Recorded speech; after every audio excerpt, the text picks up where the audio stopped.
আপনারা দেখছেন হিলি নিউজ বাংলা। এই মুহূর্তে যে বিশেষ খবরে আলোকপাত করব।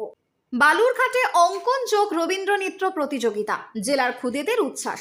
বঙ্গীয় প্রাদেশিক জাতীয় ক্রীড়া শক্তি সংঘের উদ্যোগে বালুরঘাটে অনুষ্ঠিত হয়ে গেল জেলাব্যাপী অঙ্কন যোগাসন এবং রবীন্দ্র নৃত্য প্রতিযোগিতা। বিংশ শতাব্দীর ক্লাব পরিচালিত বিংশ শতাব্দীর যোগা একাডেমির ব্যবস্থাপনায় ক্লাবের ইন্ডোর প্রাঙ্গণে এই রাজ্য স্তরের নির্বাচনী পর্বের আয়োজন করা হয়। এদিন স্বর্গীয় শম্ভুনাথ মল্লিক স্মৃতি অঙ্কন, দিলীপ হাজরা স্মৃতি রবীন্দ্র নৃত্য এবং স্নেহের সুরের স্মৃতি যোগাসন এবং এই তিন বিভাগে প্রতিযোগিতা অনুষ্ঠিত হয়। জেলার বিভিন্ন প্রান্ত থেকে বহু ক্ষুদে এবং কিশোর প্রতিযোগী অংশগ্রহণ করে। সকাল থেকে অভিভাবক এবং দর্শকদের উপস্থিতিতে প্রাঙ্গণ ছিল রীতিমতো প্রাণবন্ত। আয়োজকরা জানান, এখান থেকে নির্বাচিত প্রতিযোগীরা রাজ্য পর্যায়ে জেলার প্রতিনিধিত্ব করবে। বিচারকের আসনে ছিলেন বিশিষ্ট শিল্পী এবং যোগ প্রশিক্ষকরা। শেষে বিজয়ীদের হাতে পুরস্কার এবং শংসাপত্র তুলে দেওয়া হয়। Bureau report, Hili news Bangla.